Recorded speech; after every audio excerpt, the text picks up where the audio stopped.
എല്ലാ പ്രിയ വിദ്യാർത്ഥികൾക്കും പുതിയൊരു വീഡിയോയിലേക്ക് സ്വാഗതം. നിങ്ങളേവരും കാത്തിരിക്കുന്ന നിങ്ങളുടെ +1 പ്രവേശനം അടുത്ത ദിവസം മുതൽ ആരംഭിക്കുകയാണ്. ഈ ഒരു +1 പ്രവേശന സമയത്ത് നിങ്ങൾ ഏറ്റവും കൂടുതൽ ശ്രദ്ധിക്കേണ്ട ഒരു ഘട്ടമാണ് നിങ്ങളുടെ അപേക്ഷാ സമർപ്പണം. കാരണം നിങ്ങൾ ഈ ഒരു ഘട്ടത്തിൽ സമർപ്പിക്കുന്ന അപേക്ഷയുടെ അടിസ്ഥാനത്തിലാണ് നിങ്ങൾക്ക് അലോട്ട്മെന്റ് ലഭിക്കുന്നതും അതേപോലെ ലഭിക്കാതായി പോകുന്നതും. ഇനി ഈ ഒരു അപേക്ഷാ സമർപ്പണ ഘട്ടത്തിൽ തന്നെ നിങ്ങൾ ഏറ്റവും കൂടുതൽ ശ്രദ്ധിക്കേണ്ട ഒരു കാര്യമാണ് നിങ്ങൾ നൽകുന്ന ഓപ്ഷനുകൾ. കാരണം നിങ്ങൾ തുടർ പഠനത്തിനായി ആഗ്രഹിക്കുന്ന സ്കൂളുകളും കോഴ്സുകളുമാണ് ഈ ഒരു ഓപ്ഷനുകൾ നൽകുന്ന ഭാഗത്ത് നിങ്ങൾ തിരഞ്ഞെടുക്കുന്നത്. അത് ഓൺലൈൻ അപേക്ഷാ ഫോറം ആയാലും ഇനി ഓഫ്ലൈനായി അക്ഷയ കേന്ദ്രങ്ങൾ വഴിയോ ഇന്റർനെറ്റ് കഫേ വഴിയോ ഒക്കെ അപേക്ഷിക്കുന്ന വിദ്യാർത്ഥികൾ ഓഫ്ലൈനായി പൂരിപ്പിച്ച് നൽകുന്ന അപേക്ഷാ ഫോറം ആയാലും നിങ്ങൾ നൽകുന്ന ഓപ്ഷനുകൾ നിങ്ങൾ വളരെയധികം ശ്രദ്ധിക്കണം. കാരണം ഇത്തരത്തിൽ ഓപ്ഷനുകൾ കൊടുക്കുന്ന സമയത്ത് നിങ്ങൾ ചെയ്തു വെക്കുന്ന ചില അബദ്ധങ്ങൾ കാരണം നിങ്ങൾക്ക് ദൂരെയുള്ള സ്കൂളുകളിൽ അലോട്ട്മെന്റ് ലഭിക്കാറുണ്ട്, ചില വിദ്യാർത്ഥികൾക്ക് അലോട്ട്മെന്റ് ലഭിക്കാതെ ആയി പോവാറുണ്ട്.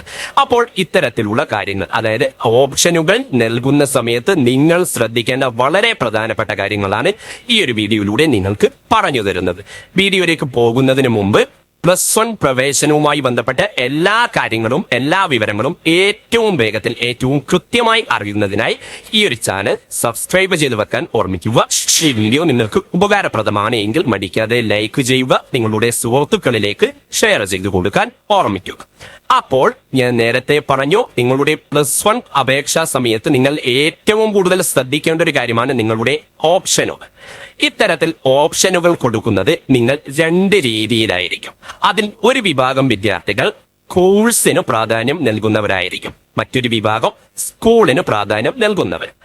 എന്തു തന്നെയായാലും ഈ 2 വിഭാഗം വിദ്യാർത്ഥികളും ഏത് തരത്തിലാണ് ഓപ്ഷനുകൾ നൽകേണ്ടത്, അത് ഓൺലൈൻ അപേക്ഷാ ഫോറം ആയാലും ഓഫ്ലൈനായി നിങ്ങൾ അക്ഷയ കേന്ദ്രങ്ങൾ വഴിയോ ഇന്റർനെറ്റ് കഫേ വഴിയോ ഒക്കെ പൂരിപ്പിച്ച് നൽകുന്ന അപേക്ഷാ ഫോറം ആയാലും ഏത് രീതിയിലാണ് ഓപ്ഷനുകൾ എഴുതേണ്ടത് എന്ന് കൃത്യമായി പറഞ്ഞു തരാം. അതിൽ ആദ്യത്തെ വിഭാഗം കോഴ്സിന് പ്രാധാന്യം നൽകുന്നവർ. ഉദാഹരണമായി നിങ്ങൾ സയൻസിനാണ് പ്രവേശനം ആഗ്രഹിക്കുന്നത്.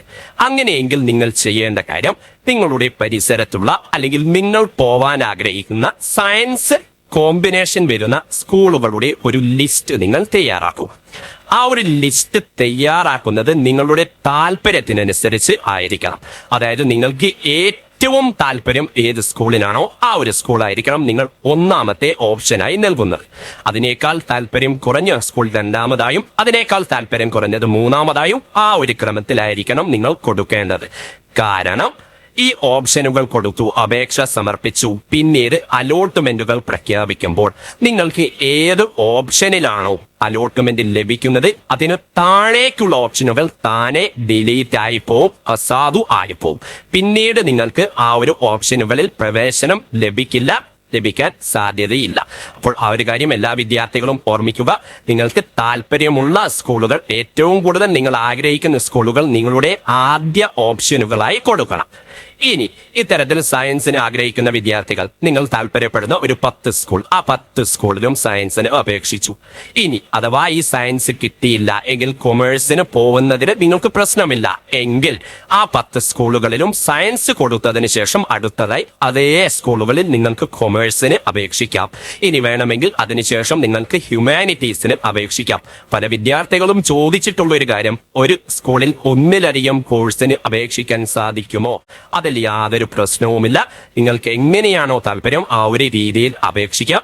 പക്ഷേ ഞാൻ പറഞ്ഞ കാര്യം ഓർമ്മിക്കുക, നിങ്ങളുടെ താല്പര്യത്തിനനുസരിച്ചായിരിക്കണം സ്കൂളുകൾ നിങ്ങൾ സെലക്ട് ചെയ്യുന്നത്. ആ ഒരു പ്രിയോറിറ്റി, അതിന്റെ ക്രമം വളരെ പ്രധാനമാണ്. ആ ഒരു കാര്യം എല്ലാ വിദ്യാർത്ഥികളും മനസ്സിലാക്കുക.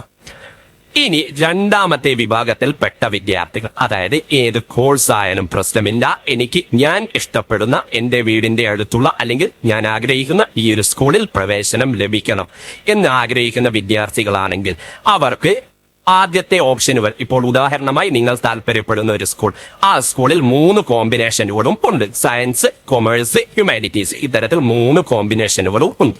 അങ്ങനെയാണെങ്കിൽ നിങ്ങളുടെ ഒന്നാമത്തെ ഓപ്ഷനായി ആ ഒരു സ്കൂളിന്റെ കോഡ് എഴുതുക. അവിടെ സയൻസ് ആണ് ആഗ്രഹമെങ്കിൽ സയൻസിന്റെ കോഡ് എഴുതുക. രണ്ടാമത്തെ ഓപ്ഷനായി വീണ്ടും ആ ഒരു സ്കൂളിന്റെ കോഡ് എഴുതുക. അവിടെ കൊമേഴ്സ് ആണെങ്കിൽ കൊമേഴ്സ് എഴുതുക, അല്ലെങ്കിൽ ഹ്യൂമാനിറ്റീസ് എഴുതുക. അപ്പോൾ അത്തരത്തിൽ കൊടുക്കുന്നത് കൊണ്ടും യാതൊരു പ്രശ്നവുമില്ല.